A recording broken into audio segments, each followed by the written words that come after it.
Farming in Kenya is becoming surprisingly interesting, especially with maize farming. This is because of several reasons, including government policies, self-sufficiency focus, the GMO debate, fake subsidized fertilizers from the government, and more.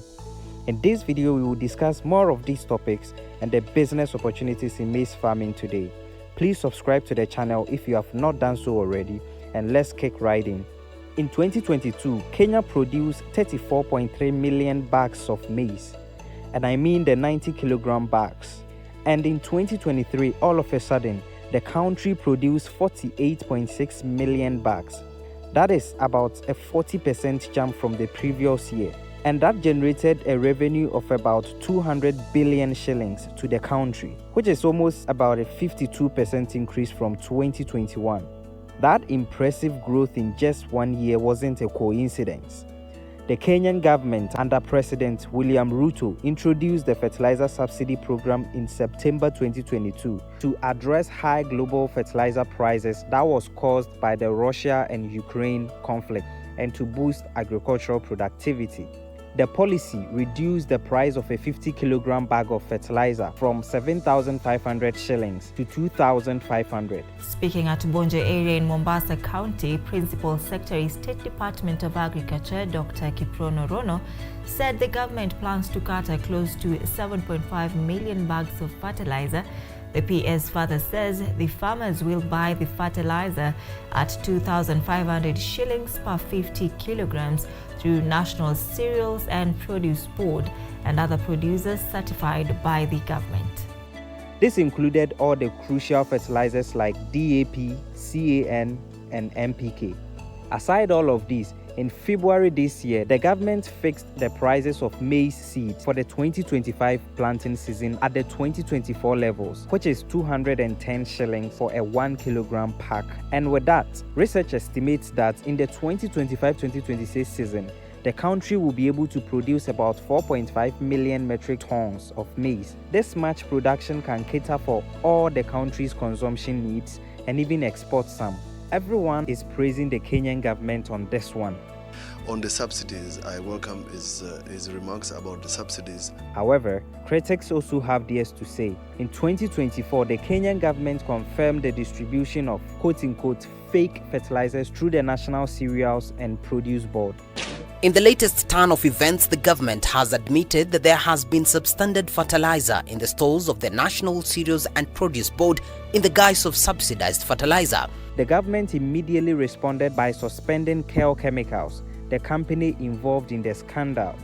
The government has revoked the operation license of KEL Chemicals over claims of manufacturing substandard fertilizer that was supplied to farmers under the government subsidy program. Some farmers reported that the subsidized fertilizers, such as those from KEL Chemicals, were ineffective, forcing them to mix with other brands. The Agriculture Cabinet Secretary clarified that the issue was quote-unquote substandard rather than fake fertilizers.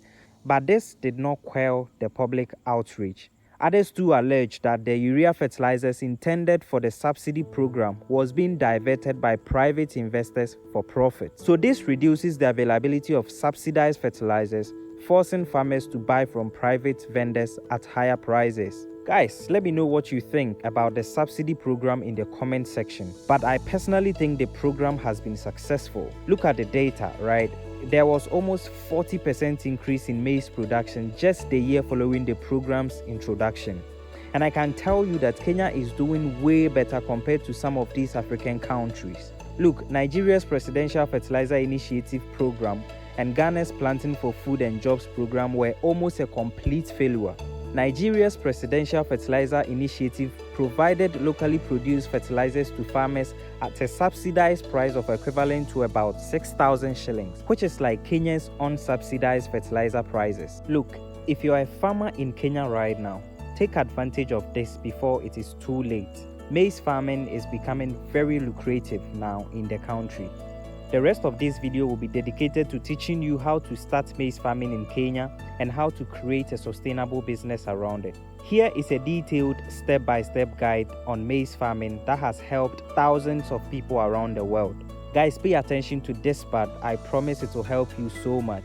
For the marketing aspect, I will share my top 4 secrets that I use all the time to sell my maize with ease and get premium prices at the end of this video.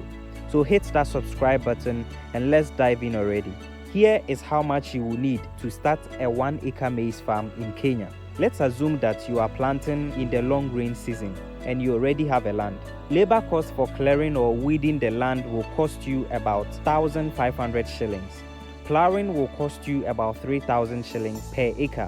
When it comes to seed, you will need 10 kilograms for 1 acre land if you use the recommended spacing of 75 centimeters by 25 centimeters. Since 1 kilogram of seed costs about 210 shillings, you will spend about 2,100 on seed. You will need about 36 kilograms of diammonium phosphate and use as a basal fertilizer during planting. That will cost about 1,800 shillings. You will also buy about 40 kilograms of urea, which will cost you about 2,000. And finally, you will buy a foliar fertilizer during the active growing stage. This costs about 500 shillings for 1 acre plot. Labor cost for planting the seeds will cost you about 1,500. And you also likely weed the farm 2 times before you harvest. And labor for that can cost up to 3,000 shillings. Cost for fertilizer application costs around 750 shillings. You will also likely apply some pesticides, alright? Since fall armyworm was introduced into Africa in 2016, there is not a single time you will plant maize and it will not be infested. It will cost you about 1,500 shillings for labor involved in applying pesticides. And for buying pesticide against fall armyworm, this will typically cost about 1,500 for 1 acre farm.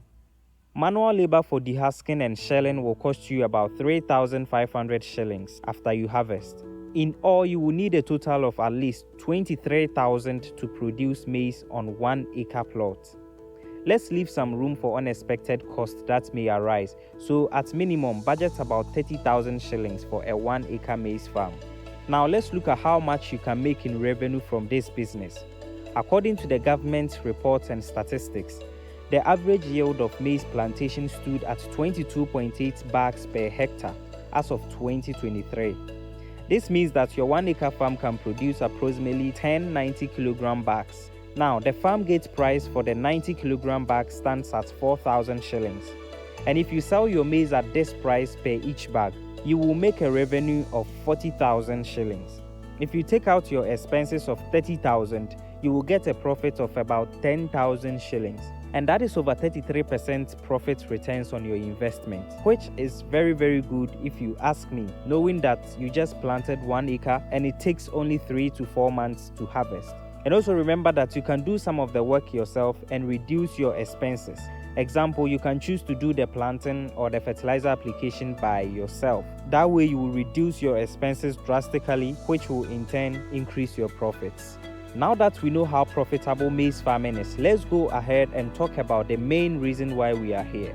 The best way to start your maize farming business. Guys, at this point, if you have not subscribed to the channel, please do so. It motivates me a lot to make more of these videos. You can also like and share the video to people who you care about if you are not a farmer yourself. Thank you for doing so. The first step in maize farming in general is to acquire the best piece of land for your maize cultivation.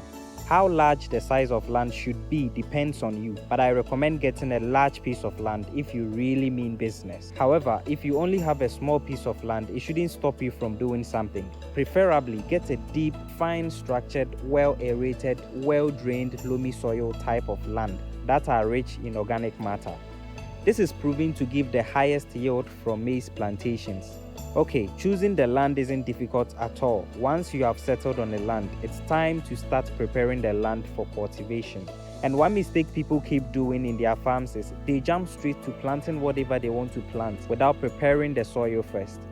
The well-being of your crop largely depends on the conditions under which they are cultivated. Taking 1 to 2 weeks to prepare the soil before planting will go a long way to improve the yield and health of your crops. But how do you actually prepare the soil? Well, it's simple. Remember I mentioned the recommended soil requirements for maize. A deep, fine structured, well aerated, well drained loamy soil. By soil preparation, this is what you want to achieve. Start by tilling or plowing the soil. This makes the soil loose and become fine structured, well aerated and well drained. This also ensures better growth and development of the seed into a mature plant. If you have animal manure you want to apply, you can mix it in the soil at this point. Remember, regardless of the soil type and the land you secure for your business, it should go through these same preparation stages. And once that is done, you should go ahead and choose your preferred type of seed.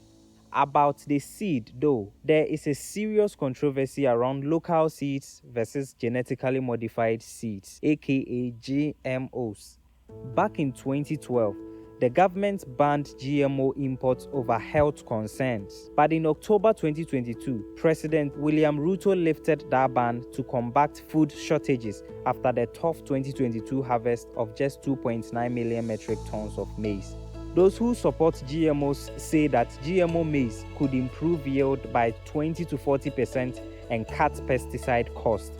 However, other people, including farmers' unions and environmentalists, are sounding the alarm about health risk, biodiversity loss, and reliance on big seed companies like Monsanto. Some people in Kenya are even calling GMO seeds poisonous. We are working towards as scientists to ensure that those indigenous crops are improved and brought into the market so that the farmers will continue enjoying them in certified manner to ensure that you are guaranteed of the quality of the material. So which one do I think you should go for? I would say go for a non-GMO hybrid option such as Pioneer or Sour Hybrid. Reason number one is most Kenyans don't trust GMO products, so selling your produce will be a problem. And number two, no European country allows its people to consume any GMO produce. They have banned its cultivation and they only import and use it as animal feed. The US produces the most GMO products and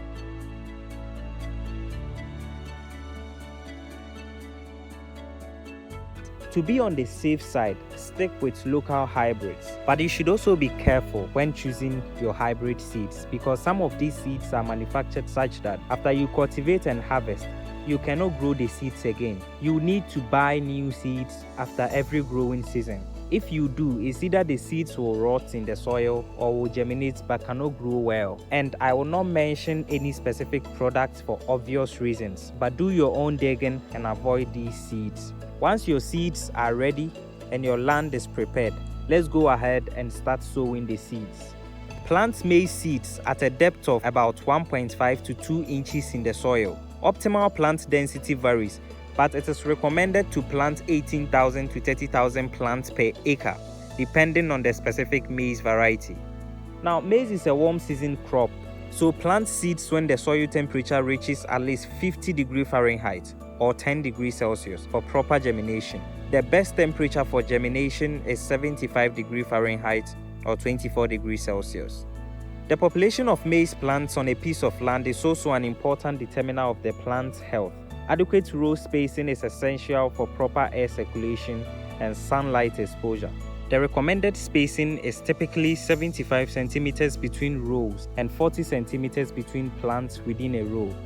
Let's talk about one of the most essential aspects of maize farming that you should probably know if you want to make a difference. You can't succeed in maize farming today if you don't know about effective pest control techniques. The fall armyworm is your greatest enemy when it comes to maize farming business. This pest can cause you a loss of more than 50% in your business. From studies, the estimated mean national yield loss due to fall armyworm in Kenya was over 35% of the total production in 2018, with a cash value of over 30 million Kenyan shillings. Fall armyworm is a polyphagous and highly mobile insect which was first detected in West Africa in early 2016. Since its introduction, the insect has significantly impacted livelihoods of small-scale farmers across the continent.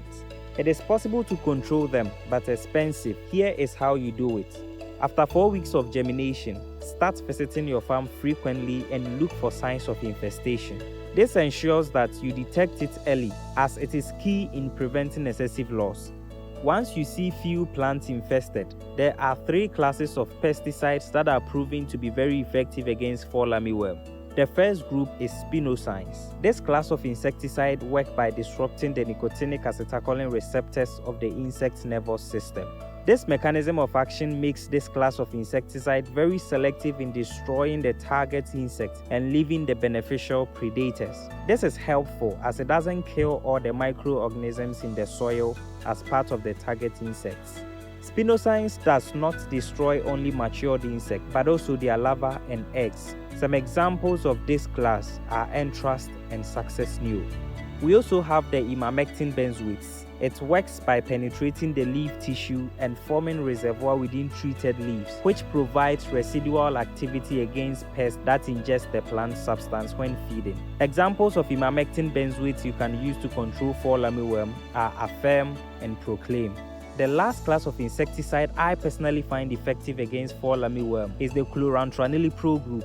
Chlorantraniliprole binds to a specific receptor in the insect's muzzles called the ryanodine receptor. When the chemical binds to this receptor, it causes muzzles to leak calcium. The muzzles stop working normally, the insect is paralyzed and dies. Some examples of this group are Altacol and Coragen. Once you have your insecticide figured out, spray your farm at least once in 3 weeks depending on the particular insecticide you get. This is essential because fall armyworm is very persistent and migrates so quickly from farm to farm. For instance, if you treat your maize farm and there is a nearby farm that is infested, expect to see your farm infested again as soon as the chemical loses its power. And this is why you need to keep treating the farm until your plants start to silk. At this stage, if your farm isn't heavily infested already, the plants will be healthy until you harvest, even without additional treatments. Maize takes about 12 to 16 weeks to reach maturity. Hence, you may need to spray the farm at least 3 times in 3 weeks intervals, depending on how persistent your farm gets infested. Note that I am unable to recommend any dosage of the chemicals since I do not know what specific agrochemical you will get. I advise that you use it as prescribed by the chemist at the shop you buy it. There is one more thing I'll talk about, and after that I will go to the most important step in building a successful maize farming business, which is fertilization. But for now, let's look at weed control. If your farm can be weeded manually, that is the perfect way to go about it because you will not need to worry about the effect of herbicides on your farm. However, if that is not possible depending on the size of your farm, you may still have options like post-emergence herbicides. The last thing you would want to do is to sow your seeds, let it germinate and ignore it to stay in the bushes. Maize hates weeds as it suppresses its growth and health. Weed in your farm will also bring in several pests to make sure that your hard work is ruined. So weigh your options. If labor cost for weeding will be too much in your situation, consider using a pre-emergence herbicide on the piece of land before sowing your seed to prevent germinated weed seedlings from becoming established. Also consider using post-emergence herbicides to control weed in your farm after they have already emerged from the soil. There are post-emergence herbicides specifically made for maize and other narrow-leaved crops designed to target and destroy both grasses and broadleaf weeds, leaving all narrow plants healthy. Some examples of these herbicides are Nicogold, Amine Spray, and Maize. If you have followed up till now and you are going to implement what you've learned so far, you are 80% more likely to succeed in this business. The last step I will talk about before going into the marketing aspect is fertilization. There are 2 important things you should know when it comes to fertilization. One is what fertilizer to apply, and the second is how to apply it. A 2022 study showed that 70% of Kenyan farmers use inorganic fertilizers in their farms, but only 30% of them do it the right way. And the fact is that applying no fertilizer at all is better than applying fertilizers the wrong way because you will just lose your money. To be able to effectively use fertilizers, it starts with knowing the nutrient structure of your land. It is very important. It is just like how a car manufacturing company must have extensive knowledge on the basic principles of manufacturing. That is how important it is to know the land you have as a farmer. The most general soil condition in Kenya is 80% of fields lack nitrogen and 60% lack phosphorus. But this statistic is not enough. You need to perform a soil test first, which costs about 1,000 shillings. This helps you identify the nutrient needs of your land so you don't overuse or underuse fertilizers. Once you have done this, and know exactly how much nutrients you need. There are 3 fertilization stages you must follow: the basal fertilization, top dress fertilization, and foliar fertilization. Basal application fertilizers are applied near the base of the sown seed, usually the same day of sowing the seed. For maize, the most important nutrient necessary at this early stage is phosphorus. Phosphorus provides the energy the seed needs to split open. It also helps the plant develop strong roots as soon as it germinates. Get, for example, a fertilizer like diammonium phosphate and bury just a little, about 5 to 10 grams, 2 inches below and 2 inches beside each hole containing 2 seeds. After this, the next fertilization will be at the stem elongation stage. This stage begins about 5 to 6 weeks after germination. This growth stage can predict the number of grains that will develop in each cob row. At this stage of the plant's growth, corn need the most nitrogen along with plenty of water and other nutrients. It is therefore necessary to this time apply a fertilizer with higher nitrogen content. For example, urea.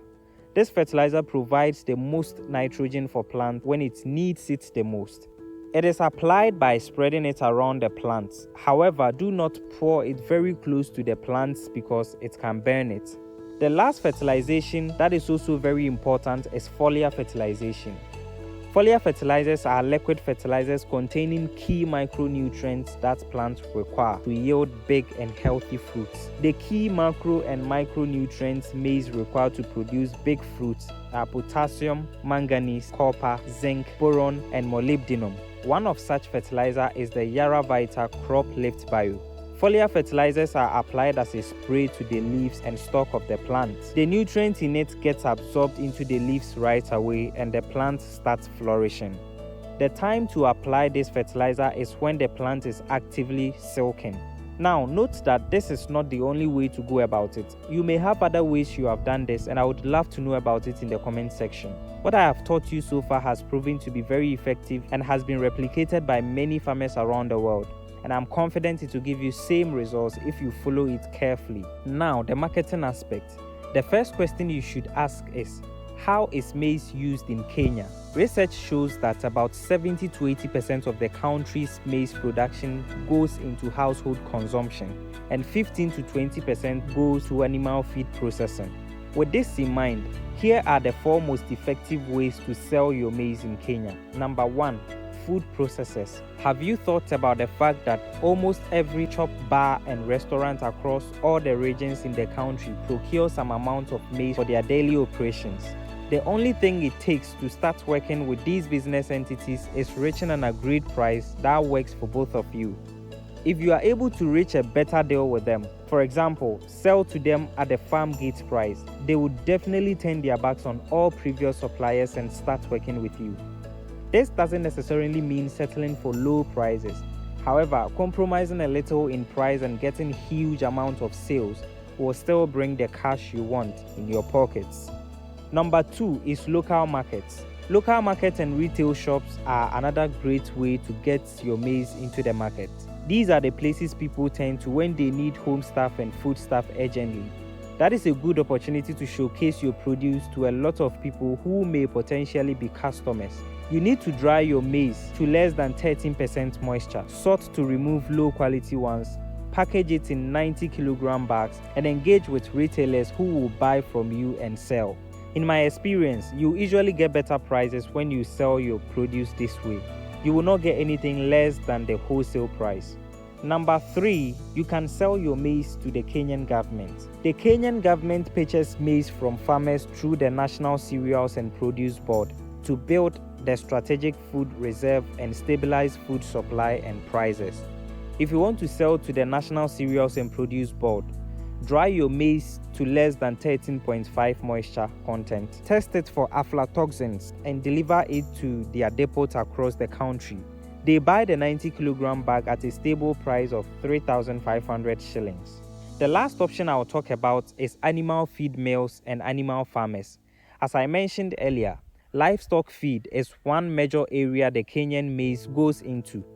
You should start by researching your area or even other localities you can transport your maize to for livestock feed mills and poultry feed mills. These business entities are looking for best deals that will promote their businesses as well.